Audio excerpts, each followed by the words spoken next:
Hey folks, welcome back to the channel. My name is 3-Chord Dave, and did you know there's a brand new Epiphone acoustic guitar just released and it costs $5,000? No, really.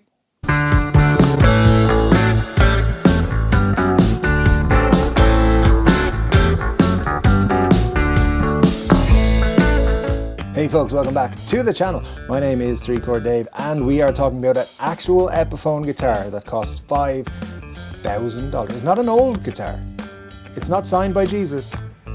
They're just making it now.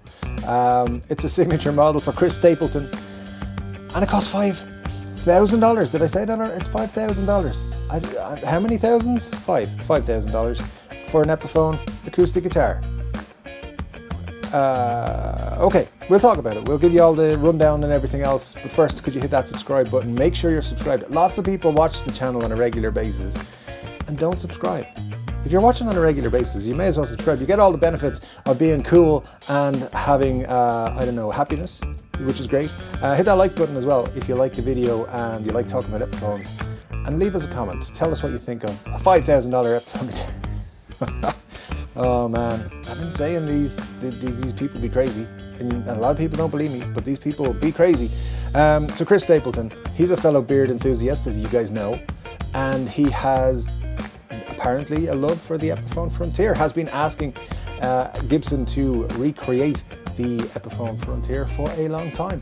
And as part of Epiphone's 150th anniversary, they succumbed to his requests and said, yes, let's do it. Let's make 300 of these in the Gibson factory in Bozeman, Montana. The Gibson factory in Bozeman, Montana. I did repeat that on purpose, just so you'd know it was at the Gibson factory in Bozeman, Montana, where they're making these Epiphones that are charging $5,000 for.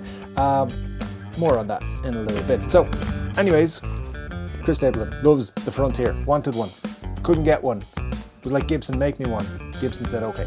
Gibson said, okay. You may have figured out, I think these are Gibsons, not Epiphones. And there's a whole thing. And I know the comments are being written right now because I've said that. But listen, hear me out here. This guitar has a spruce top. It has a maple back and sides. It has a mahogany neck. It has an Indian rosewood fretboard. It has 24 frets.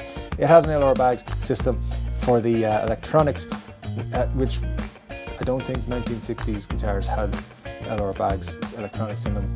Controls are in the sound hole, all that sort of stuff. Brilliant. $5,000, comes in a Gibson custom shop case.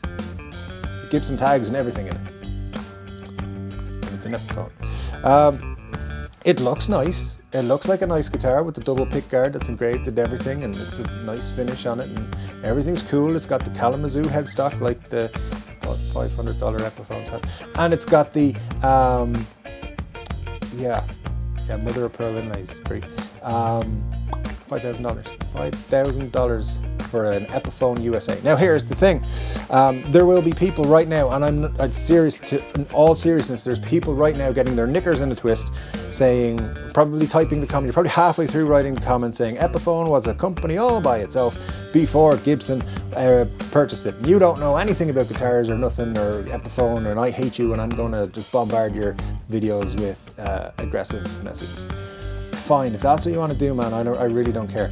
But I do know quite a lot about Epiphone, and just to give you some history, if you're not quite aware, Epiphone was probably Gibson's biggest competitor until 1957, when Gibson purchased Epiphone, and they used it to sell guitars in markets where they were not able to legally sell Gibsons, which is a whole thing. They did contracting and stuff like that with dealers that would get like tri-state deals when they only operated in one small town and stuff like that. So silly little things like that in the 50s and 60s with Gibson. They allowed them to basically make the same guitars but slap an Epiphone headstock on them and it'd be fun. And then later, we've got to also recognize here that Epiphone is not the Epiphone of 1957 when Gibson bought them. Epiphone now is not the Epiphone of the 1960s. It's not the Epiphone really of the 1970s either. What Epiphone is now is a side wing of Gibson. It is a subsidiary, or if you like, it's the budget brand. And just take for example the Les Paul. If you want to buy a Les Paul Standard, it costs $2,400, something like that. If you want to buy an Epiphone Les Paul Standard, it's like $4.99.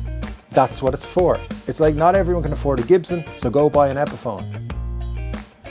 Except in this case, they've gone, fuck that, let's make some Epiphones and charge $5,000. Now there's only 300 of them, and they're pretty much aimed at people who think that Epiphones made in a Gibson factory are still Epiphones from the 1950s. That's not the case. I know people are going to give me shit for it, but whatever. They're Epiphone guitars.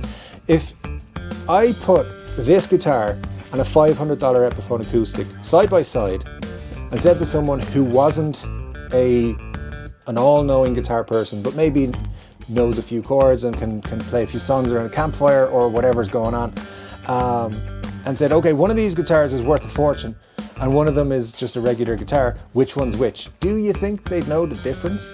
Do you think they'd pull it out and say, this one's worth $5,000? Because I don't think they would. Now, having not played them, I can't say that for sure. But I definitely feel like it's just worth calling this out. They should say Epiphone USA or something on the headstock. There should be something else that distinguishes them from just a regular Epiphone. Maybe they need their own headstock shape.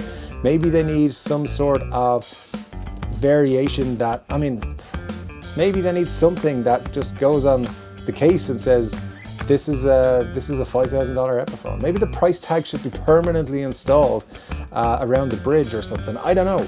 But this kind of thing just leads more and more increase in regular Epiphones. We've already seen Epiphone put out stuff like $1,200 Carina Explorers and Flying V's. Joe Bonamassa, Adam Jones signatures, $1,200. We're seeing Jerry Cantrell's signatures over $1,000. Tony Iommi's $1,000. Slash's ones are coming out, and they've reduced in price. In fairness, you can pick those up fairly cheap now, but I think around $699 or so. But there's also rumours of more stuff coming on the Slash collection from Epiphone, and that's going to be a fortune as well. I think well over $1,000 for those. They're playing dangerous games, looking for big money for Epiphones, and you know what's going to happen? People will go to other brands. They will go to things like they'll go to brands like PRS, who are making some fantastically amazing strides with their budget SE lineup. You notice PRS made one SE guitar that was $14.99. They got a load of backlash for it being $14.99, and they haven't put out a $14.99 SE since then. They have still got a couple around the $1,000 mark, but they're few and far between. The Epiphone seems to be striving to hit that point, the price point, more and more. Now, look, technically, I should say the Epiphones that are made in China but are getting expensive. That's a different thing than the Epiphone USA that are costing $5,000.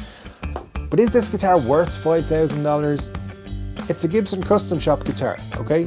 Perfect. Those are expensive guitars.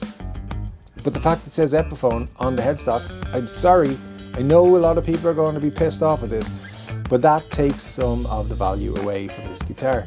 To me, I think even if they came in at $3,000, I'd be making this video, but I think that's a more reasonable price.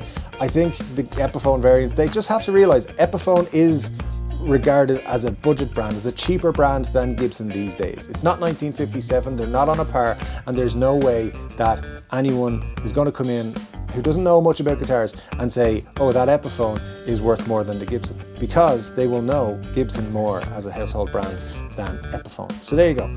My 2 cents is that it's ridiculous that they're making Epiphone USAs and charging Gibson custom shop money for them.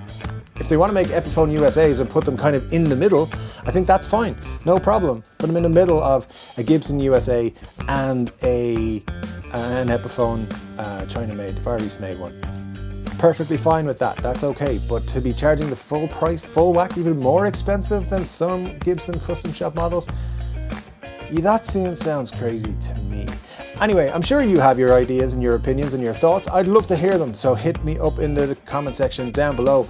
Come to 3 Chord Dave Live this Saturday. We will be talking about at 10 p.m. Irish time, and you can have your say there. All you got to do is join us, hit that subscribe button and the notification bell so you don't miss it. It's going to be a fun one, I think, this week. Anyway, take care of yourself. I'll be back with another guitar-related video very soon, but until then, take care. You don't know nothing about Epiphone. The Epiphone was a company before Gibson. I'm going to tell you on YouTube in the comment section that you're a flipping idiot.